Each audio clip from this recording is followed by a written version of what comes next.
Memanfaatkan perkarangan rumahnya sebagai tempat penangkaran, Ardi, warga Siring Agung Palembang, mampu menghasilkan uang dari beternak burung merak. Burung merak yang Ardi tangkapkan merupakan kelompok Pavo cristatus, merak biru dan putih asal India yang banyak dikembangkan di Jawa.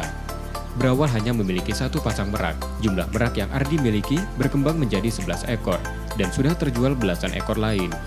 Hasil penjualan burung dengan keindahan warna bulu ini, Ardi mampu meraup untung hingga ratusan juta rupiah. Meski saat pandemi COVID-19 penjualan merak tak seperti sebelumnya, Ardi bisa mempertahankan peternakan meraknya hingga saat ini. Bagi Ardi, merawat burung merak relatif mudah, dengan memberi pakan seperti jagung atau padi, serta kandang yang dibuat luas. Burung merak dewasa dapat bertelur selama 3 hari dan mampu menghasilkan 12 butir. Satu ekor merak dewasa dijual dengan harga 20-25 juta rupiah, sementara anakan berusia 1 bulan dihargai 4 juta rupiah. Saya tertarik memelihara merak ini terutama kinan bulunya ya. Nah, kinan bulunya sudah tuh perawatannya relatif mudah. Sudah tuh harga untuk itu harganya cukup membantu ya.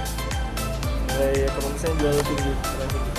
Kalau awalnya agak pesimis, tapi setelah saya lihat ini banyak kan para penghobi ini kan banyaknya lari ke hobi ya. Ada yang hobi ke jenis ikan, ada yang jenis tanaman. Nah, ini alhamdulillah masa pandemi ini banyak yang lari ke hobi. Nah, ada yang pokoknya masih banyak lah mencari unggas-unggasnya masih banyak.